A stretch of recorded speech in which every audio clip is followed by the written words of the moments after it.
Rencontre avec Anne de Bretagne. Les rencontres avec sont ménagées par Karine Filloulot pour Contenu et compagnie. Bonjour mes amis. Eh bien voilà, me voici trépassé, décédé, disparu, comme vous voulez, mais c'est une réalité.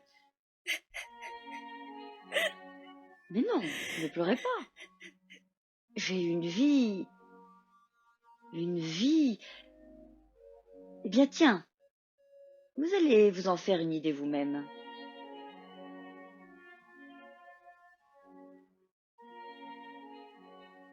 Nous sommes donc le matin du 9 janvier de l'an 1514. Et je me suis endormie pour toujours vers 6 heures du matin. Tout s'est passé en mon beau château de Blois, que j'affectionne particulièrement. Mais commençons donc par bien sûr le jour de ma naissance. Ça s'est passé au château de Nantes. Nous sommes là en l'an 1477, le 25 janvier, peut-être le 26. Il reste un doute sur la précise date de ma venue au monde. Quoi qu'il en soit, se penche au-dessus de moi, alors, François II, duc de Bretagne, c'est mon père, et la princesse de Navarre, Marguerite de Foix, ma mère. Oui, je suis bien née, comme l'on dit, très bien même, je vous l'avoue, et cela va me conduire parmi les grands de ce monde. Mais commençons par ma jeunesse. Je me rappelle avec vraiment beaucoup de plaisir une enfance heureuse et plutôt tranquille, passée avec ma gouvernante et ma marraine, Françoise de Dinan, comtesse de Laval, et puis mes précepteurs aussi.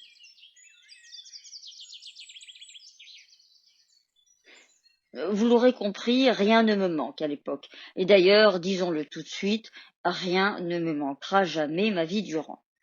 Sauf peut-être un peu de liberté de choix. Écoutez plutôt. C'est à 11, 12 ou 13 ans, vers 1489, sans aucun frère qui aurait pu hériter à ma place, que je devins, à la mort de mon père, seule héritière du duché. Vous imaginez bien que je ne l'avais pas décidé. En fait, je serais toute mon existence un outil politique. Voilà qui me ragaillardit de vous l'avouer ainsi. Mais laissez-moi vous expliquer, que vous puissiez mieux comprendre mon destin. À mon époque, la Bretagne est un duché indépendant du royaume de France. Ce dernier est beaucoup plus petit que ce qu'il deviendra par la suite, sous les Louis notamment. Mon père, le duc, a un seul et unique objectif, garder la Bretagne libre. Alors que Charles VIII, roi de France, ne pense, lui, qu'à l'annexer à son royaume. Résultat, pas moins de 4 guerres entre la France et la Bretagne. Et pour mon père, quelle énergie dépensée à rassembler les grands de Bretagne sous son égide et à nouer et dénouer des alliances au plus haut niveau en Europe pour protéger son territoire. Vous ne pouvez pas imaginer. Et bien sûr, au milieu de tout cela, il y a la petite Anne. Et oui, moi. Pourquoi petite? Mais parce que cela commence à 3 ans. Me voilà presque bébé encore, mais déjà fiancée au prince de Galles Édouard, fils du roi Édouard IV. Bon, il ne deviendra finalement jamais mon mari. Mais c'est que bien d'autres suivront ce chemin. Vous ne me croyez pas? Bien, en voici quelques-uns. Écoutez donc, Henri Tudor, le futur Henri VII d'Angleterre. Mais aussi Alain d'Albret, cousin et allié de François II. Celui-là, je le trouvais vraiment trop laid. Ensuite, le futur roi Louis XII, duc d'Orléans, cousin germain du roi. Il était alors tout de même déjà marié à Jeanne de France. Mais bon, par les temps qui couraient. Puis Jean de Chalon, prince d'Orange, neveu de François II. Également Édouard Stafford, duc de Buckingham. Et puis aussi... Bon, je m'arrête là.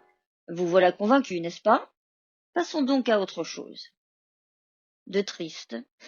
J'en suis désolée pour vous. Mais continuons. À la fin de l'été 1488, mon père est au plus mal. Il se meurt et m'appelle à son chevet. Et il me fait promettre de ne jamais laisser le royaume de France s'emparer de sa Bretagne chérie.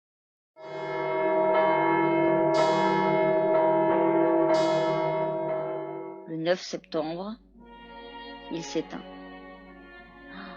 Pour moi, quelle pression, comme vous dites au XXIe siècle, quelle pression! Imaginez tout l'avenir d'un territoire entre mes mains. Certes, le maréchal de Rieux, mon tuteur, désigné par mon père avant de partir, est présent à mes côtés. En fait, je crois qu'il avait surtout pour mission de bien me marier, c'est-à-dire de conclure une alliance qui évite tout rapprochement avec le royaume de France, bien sûr. Et oui, ultime et posthume précaution prise par mon père pour, une fois encore, éloigner Charles VIII de notre territoire. Bref, à peine à la tête du duché, je suis déjà en guerre avec le roi de France. Nous sommes alors en 1489. L'année suivante, le 19 décembre, on me marie finalement en la cathédrale de Rennes et par procuration au roi des Romains, Maximilien Ier. Évidemment, cela suffit à faire enrager Charles VIII. Et oui, s'il tente de conquérir la Bretagne par voie d'armes, il envisage aussi la solution plus diplomatique, c'est-à-dire m'épouser. Oui, c'est ça, vous avez bien saisi, m'épouser. Ainsi gagnerait-il la crémière et la vache avec. Pardon. Une reine ne parle pas ainsi. Même décédée. Gardez cela pour vous, je vous en prie. Reprenons donc. La situation est très délicate pour moi, car les renforts que j'attends de mes alliés pour combattre Charles VIII se font attendre. Et d'ailleurs, ils n'arriveront pas.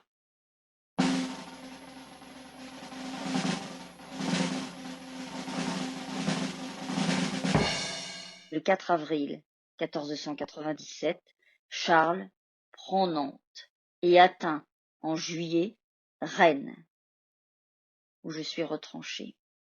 Il assiège. Le 15 novembre, il conquiert la ville, et moi avec. Nos fiançailles sont célébrées 2 jours après, c'en est fait, de la légendaire Bretagne ducale. Notre mariage est organisé dans la grande salle du château de Langeais, à 2 pas de Tours. Si vous y allez, vous me verrez, en personnage de cire, je veux dire, dans la reconstitution de ce mémorable événement, vécu cependant en tout petit comité. Bref, on me laisse m'y rendre, escorté de mes hommes. C'est surtout un symbole, reconnaissons-le.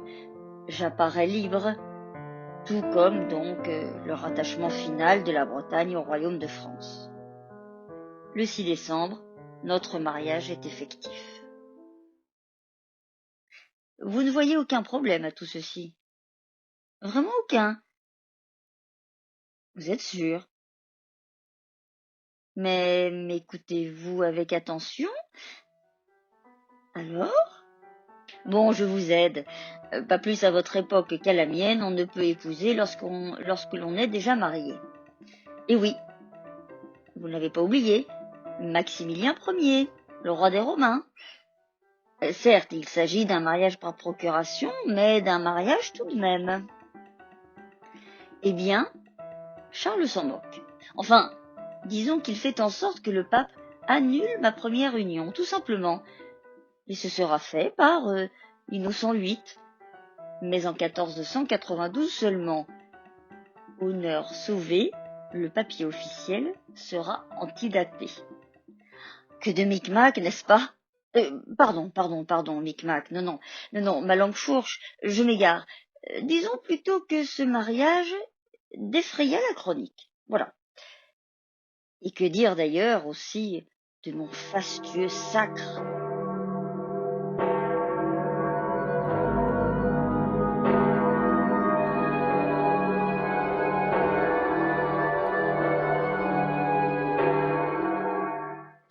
Comme reine de France le 8 février 1492 en la basilique de Saint-Denis. C'est la première fois que cette église sert à ce type d'événement royal. Si. Me voilà donc épouse et reine. Et très vite mère. Je l'ai été à cette période de ma vie de 5 enfants. Autant vous dire que je suis surtout maman à l'époque. Une très malheureuse maman finalement, car tous mes chéris m'abandonnent sur terre, alors qu'ils sont encore en bas âge. Un drame pour moi. Vous imaginez bien. Ouais, un drame. Bon, durant cette période, je résiste surtout dans les châteaux royaux du Val-de-Loire, celui de Loches, du Plessis et dans celui d'Amboise aussi. Dans cette ville, j'habite aussi un temps au Clos Lucé. Mon mari m'y fait construire une superbe chapelle. Je vous conseille d'aller l'admirer, c'est un vrai bijou. Je séjourne aussi à Lyon, Grenoble et Moulins.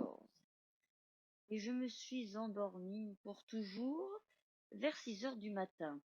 Tout s'est passé en mon beau coup de théâtre.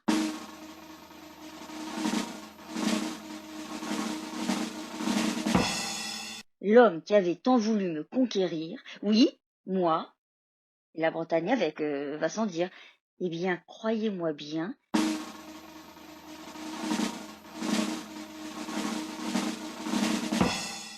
il décède d'une façon, bien, il se cogne la tête à une basse poutre dans notre château d'Amboise et, eh bien, il ne s'en remet pas. Quelle fin absurde pour un roi, n'est-ce pas? Le 7 avril 1498, Charles VIII décède et moi je deviens veuve et je retourne en Bretagne.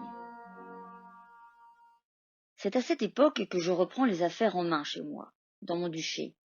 La mort de Charles m'en laisse le droit et je ne le gâche pas. Je reste cependant attaché au royaume de France.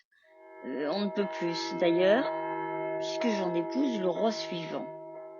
Non, aucune embrouille, comme vous diriez, juste un contrat de mariage. Dans celui qui me liait à Charles, il était stipulé que si je lui survivais, je devrais épouser son successeur. Et voilà, c'est arrivé. Il s'agit donc du cousin de Charles VIII, Louis d'Orléans, qui est par ailleurs déjà l'époux de Jeanne de France. Cette fois-ci, c'est du côté de mon futur mari que l'annulation du mariage est demandée. Elle vient vite, autrement plus que pour Charles VIII. La pauvre Jeanne, déjà réputée pour n'être pas bien belle, elle se fait ainsi répudier. Ah, quelle vie a-t-elle eue? Bref, le 8 janvier 1499, à Nantes, le nouveau roi de France, qui a pris le nom de Louis XII, devient mon troisième, enfin non, pardon, mon second vrai mari. Voilà, oui, c'est ça. De lui, je garde Claude, appelée Claude de France, ma fille aînée et héritière de mon duché. Malgré moi, elle épousera le futur François Ier, successeur de Louis XII. Et la Bretagne, malheureusement, restera ainsi dans le giron du royaume de France. Que dirait mon père? C'est fort marré de tout ceci que j'entame en juin 1505 ce qu'on a appelé mon tour de Bretagne. C'est celui des pèlerinages, nombreux chez moi, que je devais effectuer officiellement. Mais, de vous à moi, je voulais surtout prendre le large. Oh mais écoutez, laissez-moi parler comme je veux, je suis décédée, cela n'a plus aucune importance, enfin. Donc voilà, je voulais prendre le large. Je voulais aussi faire bien comprendre que oui, c'était moi qui étais à la tête de la Bretagne. Ce tour m'a beaucoup apporté. Imaginez donc, j'ai pu enfin visiter des recoins de ma Bretagne chérie où je n'avais jamais, mais jamais mis les pieds. Comprenez-moi, j'ai passé tant de temps hors de mon paradis. Bref, lors de ce tour, que de réceptions en mon honneur, et des si fastueuses. Bien sûr, de sérieux pèlerinages aussi, mais des cortèges et des fêtes triomphales. Quels souvenirs, mes amis. Tout ceci m'avait ravi, mais m'avait aussi bien fatigué. Et puis avec toutes ces grossesses et fausses couches qui ont usé mon corps, et puis avec la gravelle qui me mine toujours. La gravelle? Ah oui, elle n'existe sans doute plus à votre époque. Ou alors est-ce ce que vous appelez les calculs rénaux? À mon époque, c'est une maladie fort douloureuse et qui mène à la mort inéluctablement. Je vous l'avoue, à la fin de ma vie, j'étais très lasse. Je souffrais beaucoup. Et finalement...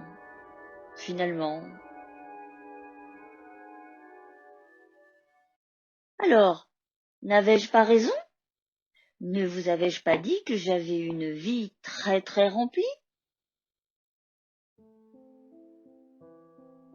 Je vous laisse maintenant, je m'en vais. Pour de vrai. Adieu. Les rencontres avec sont ménagées par Karine Fillulot pour Contenu et compagnie.